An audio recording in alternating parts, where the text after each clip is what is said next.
What an excellent day for an exorcism. Alright, so here we are. Welcome to our second podcast for the Mind Reels. Number 2. That's right. And yeah, it's our second podcast. We've had a really, really good week on the site. A lot of visits, a lot of views. Sue has got me into tagging my posts, so that's definitely seen an increase of traffic.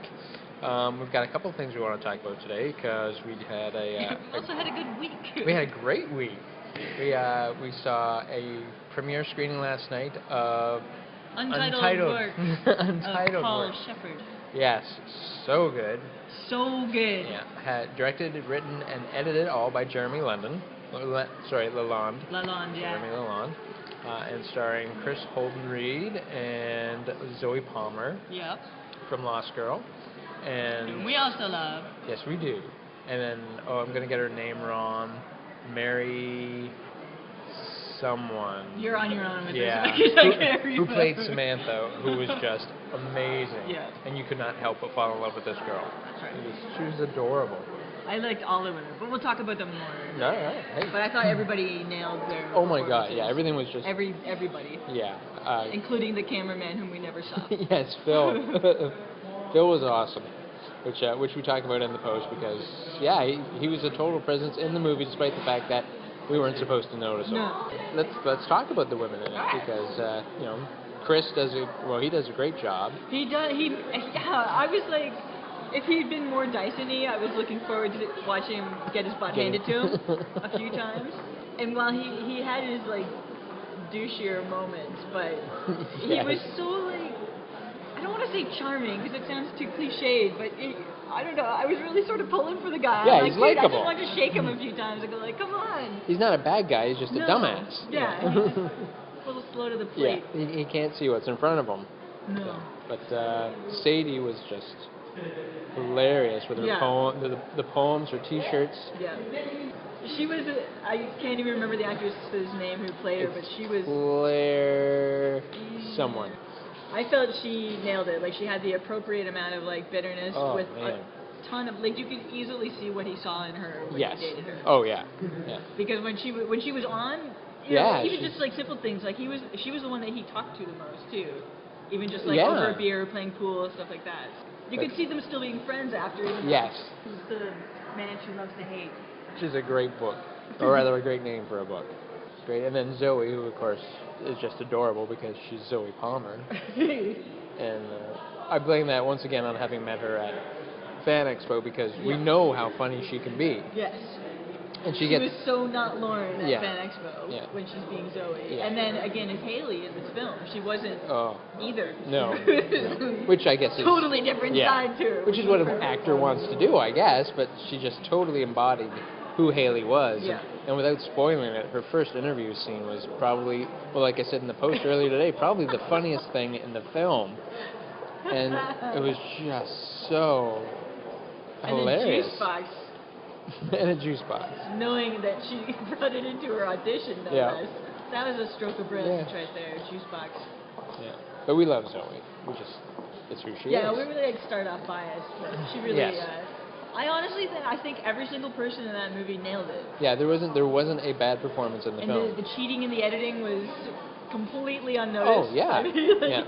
I mean, well, they talked about that. I was watching for Phil in, like for in mirror reflections and windows and stuff, everything. Yeah.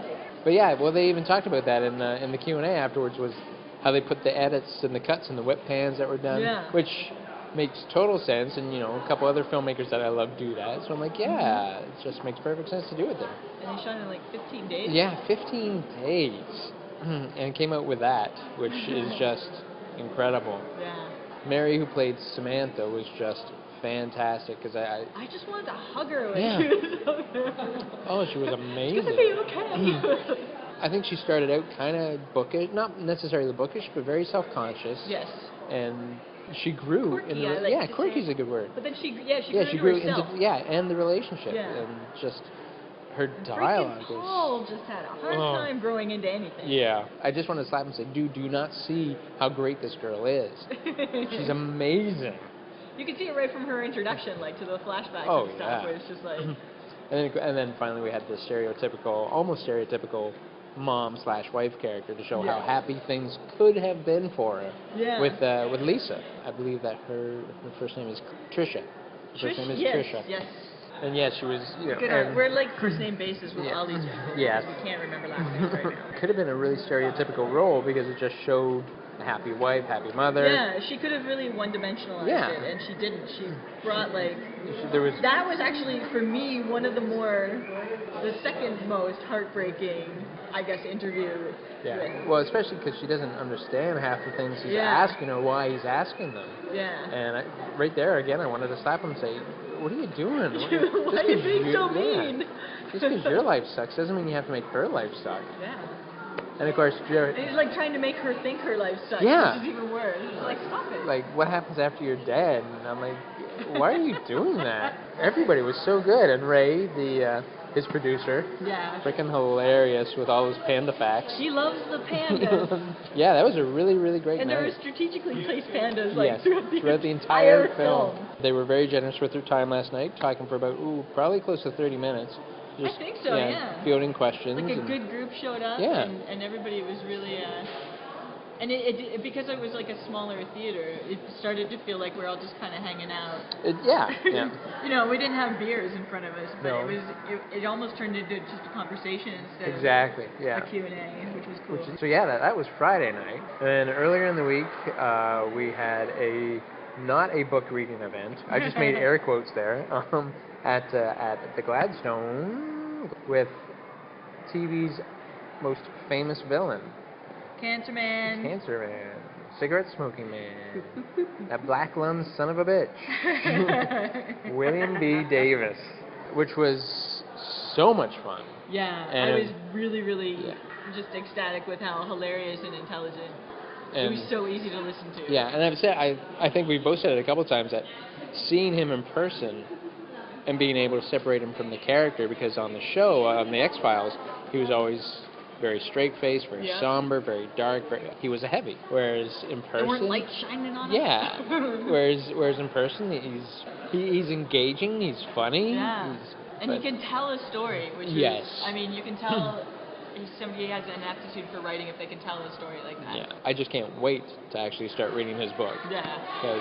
Because especially after hearing that he wasn't always so happy on the X-Files and having so much love for that show, for the 9 years that it was on, the X-Files was a huge, huge part of my life. And now thanks to Netflix, I'm getting back into it again. I own the entire series on DVD. I want to hear the stories he's got to tell about why he wasn't, what did Duchovny do that made him not like him and stuff. And I can imagine some things. Oh, yeah.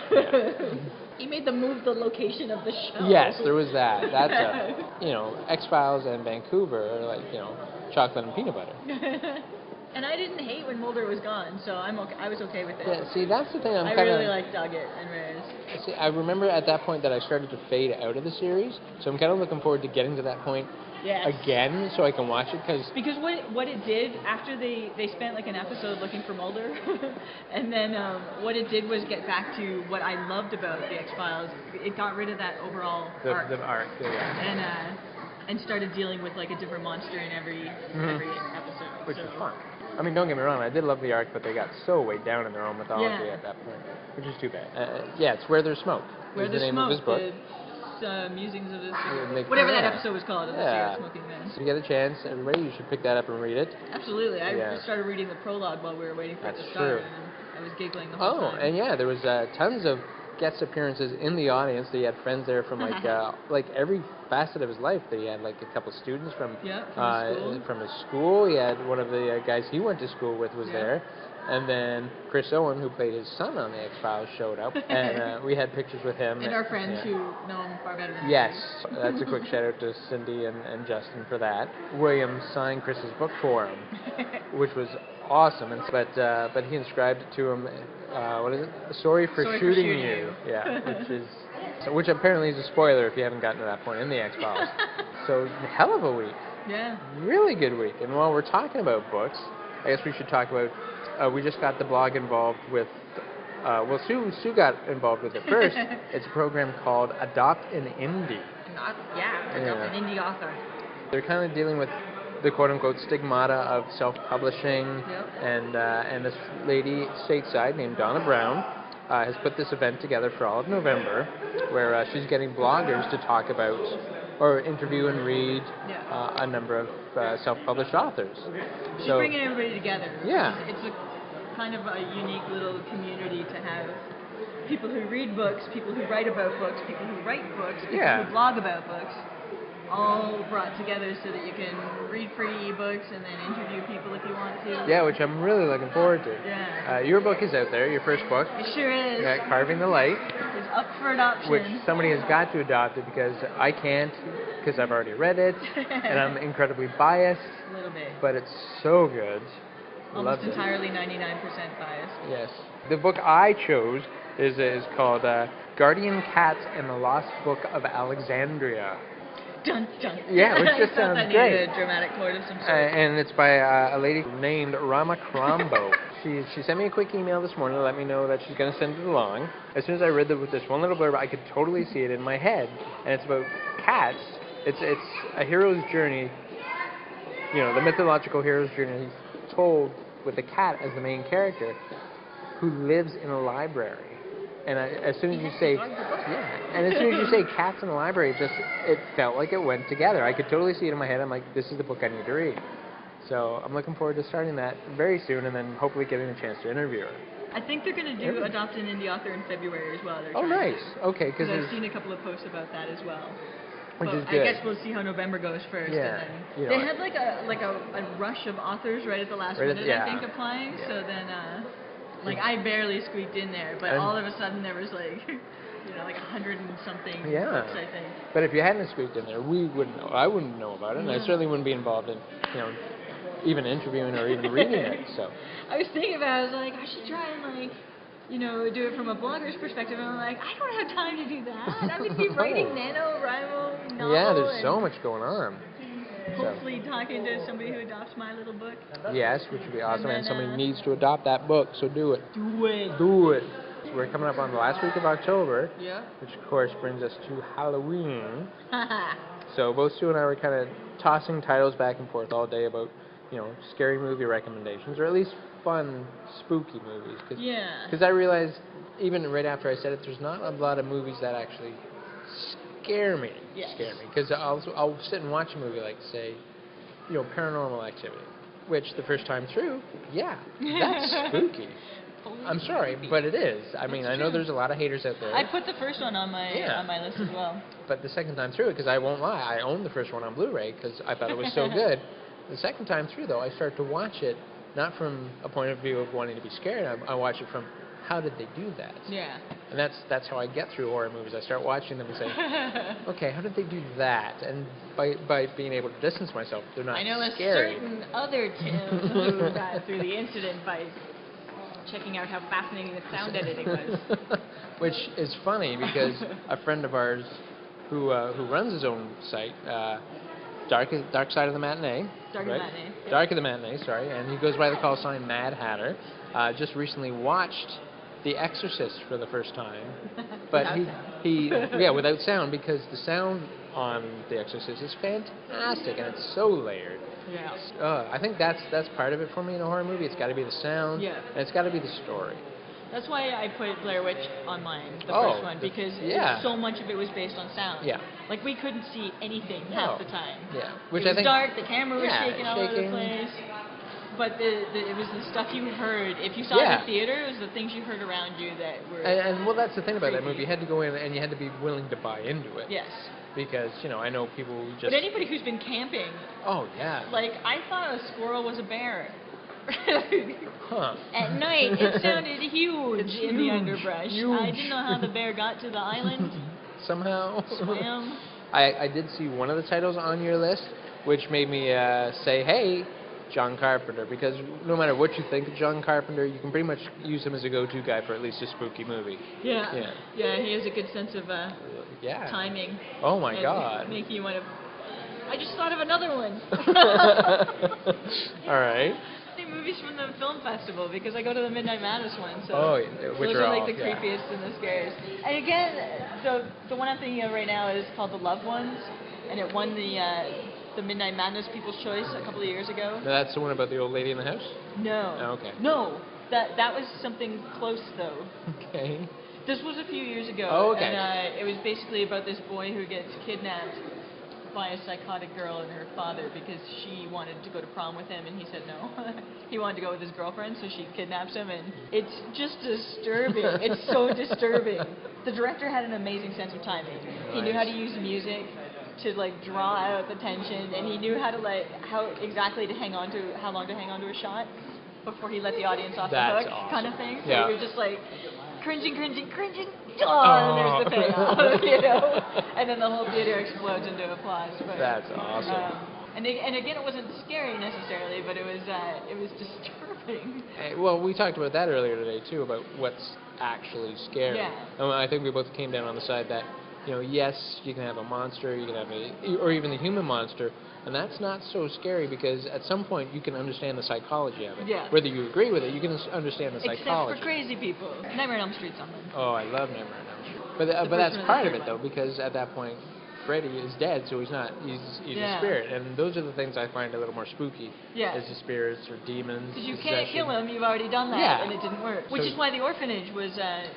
Love And that. I think there's parts of the orphanage that would still terrify me now, but a lot of that was the sound. And the kids playing that tap on the oh back my game. God. And, Yeah, that's where honestly was that's where I find a terrifying. lot of Ghost the best stories horror are- yeah. comes from is from the foreign films like Yeah. Devil's Backbone by Del Toro. which I haven't seen. I meant to say that to you today. So good. That was but- on the 50 most scary movies. Yeah, but so good. And it's Del Toro, and the man's a master. Yeah. I'm sorry, but he's a master. He is. And that's not just because we got to meet him, but he's a master. He's friendly master. But all right, I want to hear your list. What do you got? So I got Blair Witch in the Orphanage. Nice. You're Next, which I saw at the film festival, because Yes. that was a home invasion, and that's terrifying to me personally. So. Yeah, no, I totally get that. And then happily enough got picked up by Lionsgate, so Oh, we'll get yes, a full that's right. theatrical release. Yeah. The first 20 minutes of the original When a Stranger Calls. Yes. With Carol Kane. Have And you the checked door the opens children? upstairs. Oh, that movie. And again, that used music too, because a violin thing. Oh man, yeah. The Changeling, we talked about Yes, earlier George as well. C. The Scott. ball bouncing down the stairs. Not in the Angelina wheelchair. Jolie, No. George C. Scott.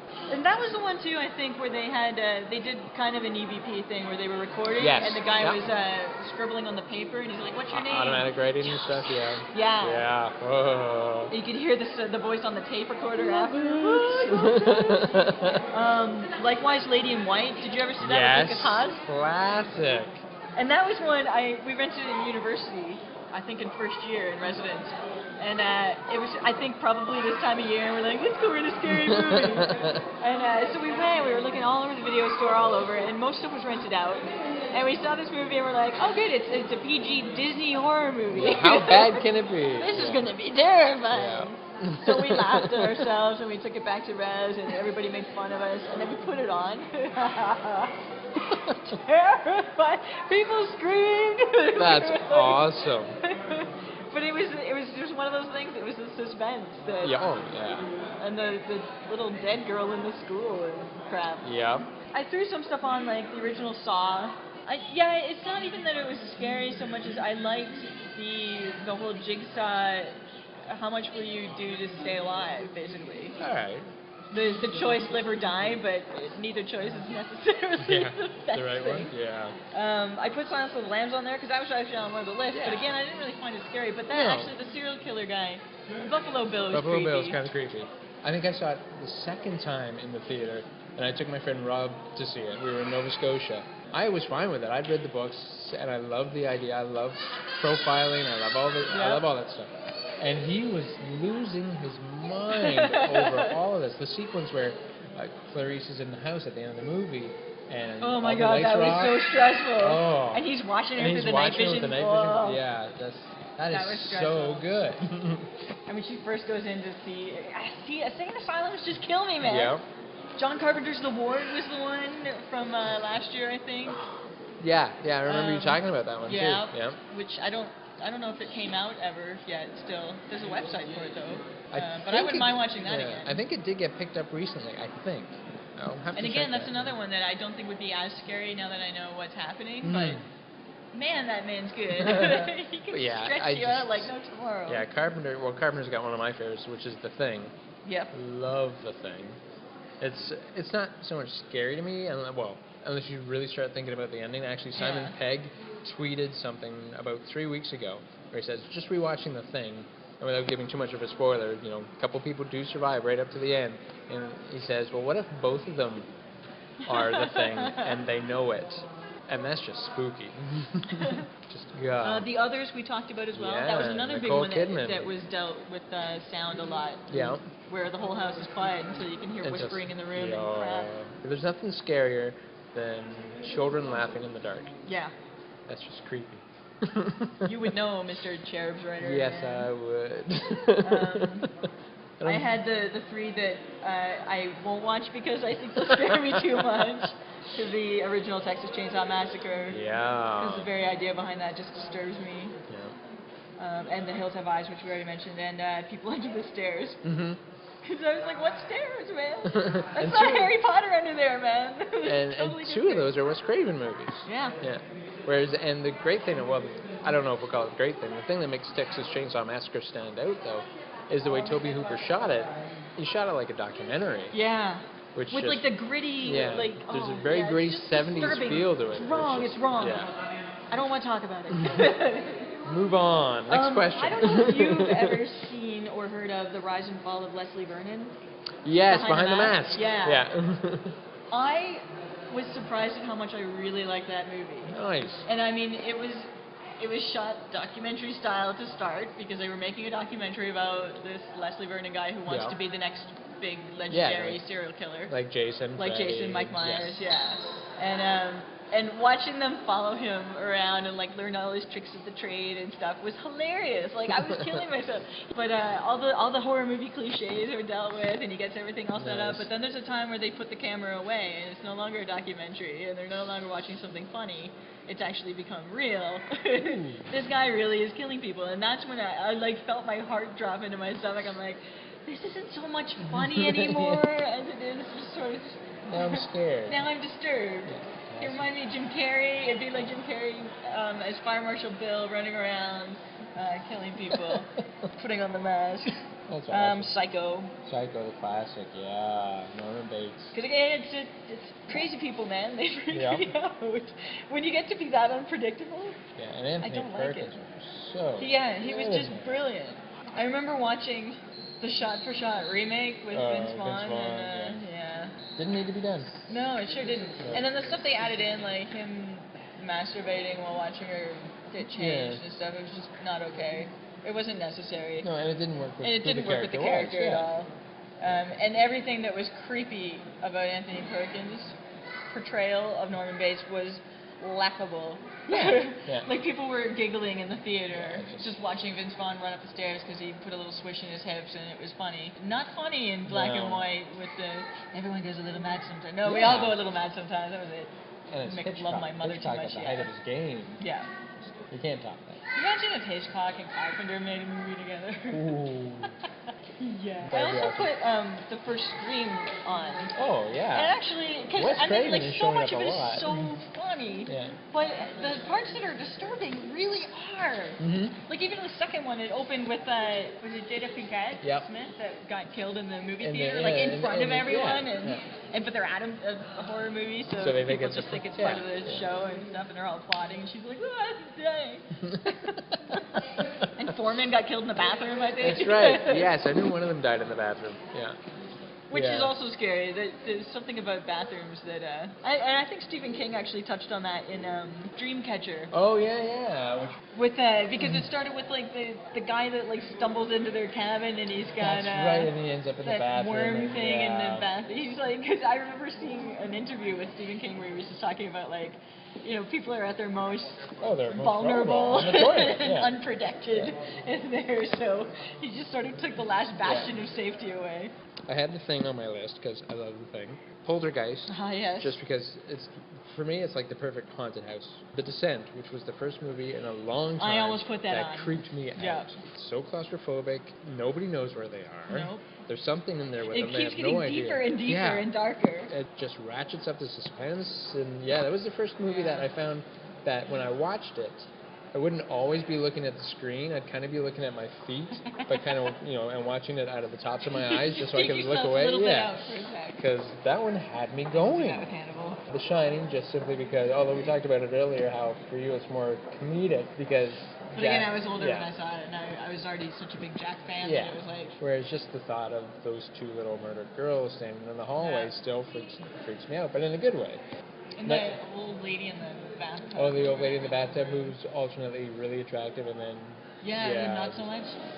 Which makes me think of American Horror Story, which they've done on American Horror Story. Oh, now, yeah, because cool. they have this maid who, the female lead, Connie Britton, sees her as an old woman, but her husband, played by Dylan McDermott, sees her as this hot little 20-something. Oh, creepy. And they're both in maid uniforms, but the 20-year-old in a maid uniform looks a damn sight hotter than so it's creepy. The original Nightmare on Elm Street, I love it. Never get enough of it. Fright Night, I love Fright Night.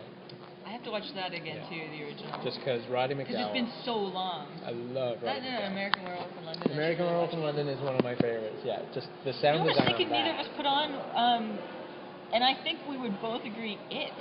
Yeah, Up until the last 20 minutes. I just rewatched that recently. Actually, Did you? Just because they How'd talked you about it manage on that? Haven.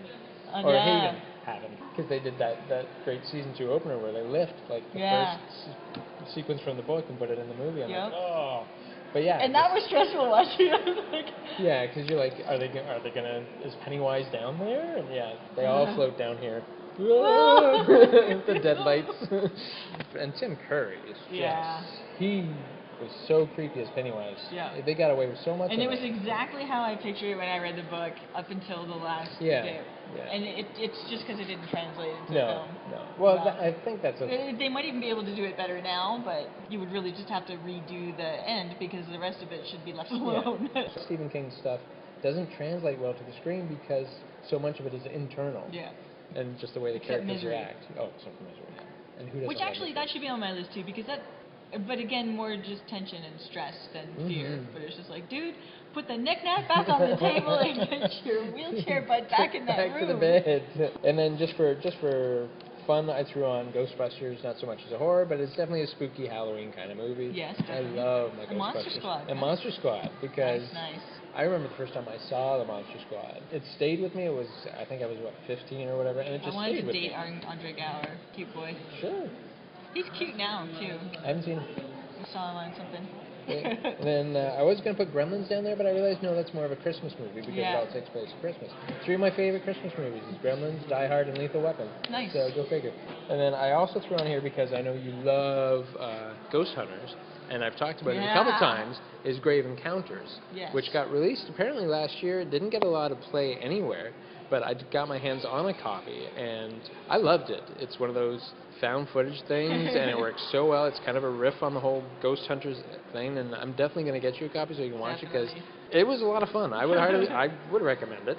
And there were points in that one where I kind of had to, I didn't not look at the screen, but I had to kind of get up and walk around and watch the screen. I'm like, I'm going to go make a sandwich while I watch this. All right, we're good, and we'll move back. You know what movie freaks me out? And again, it's like, it's one of those things where if I hadn't have been home alone watching it at night, I probably would have been fine. But I haven't watched it again just to test that theory. What Lies Beneath? Do you remember that? I With do, Michelle and Pfeiffer and see, Harrison Ford? I laughed my way through that movie, which really makes me upset because, one, I used to love Harrison Ford, directed by Robert Zemeckis.